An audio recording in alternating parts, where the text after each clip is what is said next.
Hello दोस्तों। तो आज स्टोरी टाइम है।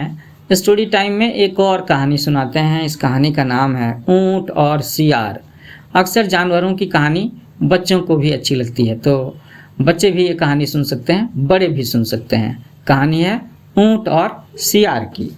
जंगल में एक ऊंट और एक सियार में गहरी दोस्ती थी। दोनों सदा सदा साथ साथ रहते थे। ऊंट सीधा तथा सरल स्वभाव का था, मगर सियार बड़ा ही धूर्त और चालाक था। वो सियार तो चालाक होते ही हैं। वह ऊंट से खूब फायदा उठाता था, हमेशा उसकी पीठ पर सवार रहता था और ऊंट उसे पीठ पर बैठाए एक जगह से दूसरी जगह घुमाता रहता था। ऊंट का स्वभाव अच्छा था। वह सियार की हर बदमाशी को चुपचाप सहता रहता था।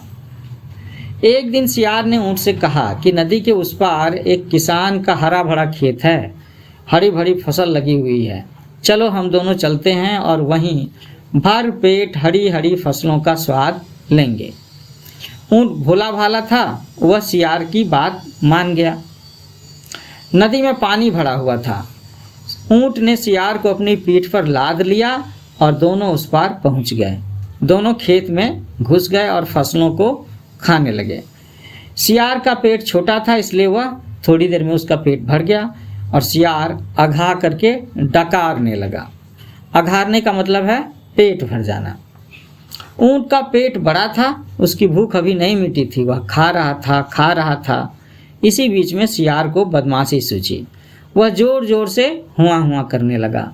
सियार की बोली हुआ हुआ ही तो होती है ना। ऊंट ने हाथ जोड़ करके विनती की, रिक्वेस्ट किया कि सियार भाई, तुम तब तक हुआ हुआ ना करो जब तक मेरा पेट नहीं भर जाता, क्योंकि हुआ हुआ की आवाज़ सुन करके लोग चले आएंगे और इन दोनों जानवरों की पिटाई करेंगे। तो ऐसा कहा ऊंट ने कि मुझे अभी ठीक से खाने दो। लेकिन सियार नहीं माना। उसने ऊंट की बात अनसुनी कर दी।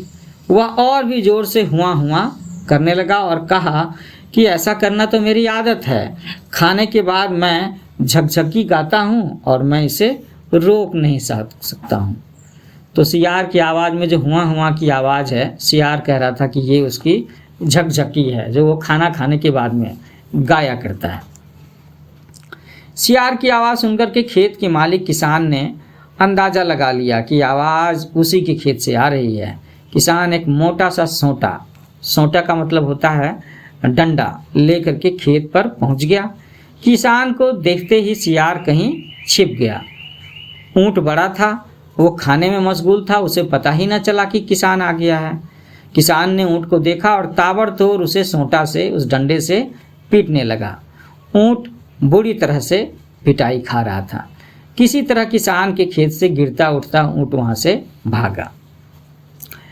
जब किसान चला गया तो छिपा हुआ सियार बाहर आया और ऊंट के पास पहुंचा। ऊंट भोला भाला और सीधा था, मगर विवेकी और बुद्धिमान भी था। सियार की बदमाशी से दुखी और घायल ऊंट कुछ नहीं बोला। उसने सियार के साथ पहले जैसा ही सामान्य व्यवहार बनाए रखा, वैसे ही दोस्ती बनाए रखी। अब एक दिन की बात है कि सांझ हो गई थी। नदी के पार अपने जंगल में दोनों को लौटना था। सियार कूद कर ऊंट की पीठ पर बैठ गया। दोनों नदी पार करने लगे। ऊंट बीच धार में आकर के रुक गया। तो अब सियार ने पूछा कि उसने वहाँ पर मतलब क्यों रोक लिया अपने आप को, वो नदी क्यों नहीं पार कर रहा, नदी के बीच में क्यों रुक गया। तो ऊंट बोलता है कि मुझे लोट पोट करने का मन कर रहा है। अब नदी में जब ऊंट लोट पोट करेगा तो क्या होगा, सियार तो गिर ही जाएगा ना, पानी में डूब ही जाएगा। और नदी का पानी काफ़ी गहरा था। इतना गहरा नहीं था कि ऊंट डूब जाए, लेकिन इतना गहरा तो था ही कि सियार डूब जाए। सियार तैरना नहीं जानता था। अब उसने दांत निपोर कर कलपते हुए, बिल्कुल रिक्वेस्ट करते हुए कहा कि ऊंट भाई, तुम ऐसा मत करो, नदी के पार पहुंचा करके जितना मन हो उतना लोटपोट तुम कर लेना, बीच धार में लोटपोट ना करो, तुम उस पार चले चलो। अब ऊंट भला क्यों सियार की बात मानता। अभी तो सियार के चक्कर में ही उसे खेत के मालिक से खूब सारी पिटाई लगी थी, है ना। उसके पूरे शरीर में अभी भी दर्द हो रहा था। वह बीच धार में लोटपोट करने लगा और बोला कि ये तो मेरी आदत है, खाने के बाद मैं नदी की धार में ऐसे ही लोटपोट करता हूँ। ऊँट तेजी से लोटपोट करने लगा और नदी की तेज धार में सियार बह गया और डूब करके मर गया। तो धूर्त और धोखेबाज सियार ने जैसा किया उसको वैसा ही फल मिल गया। तो ये कहानी थी ऊँट और सियार की दोस्ती की। सियार ने मौके पर ऊँट को फंसा करके कितनी बड़ी गलती की और बाद में ऊँट ने उस चीज़ का बदला कैसे लिया, आपने देखा, आपने अभी अभी ये चीज़ सुना।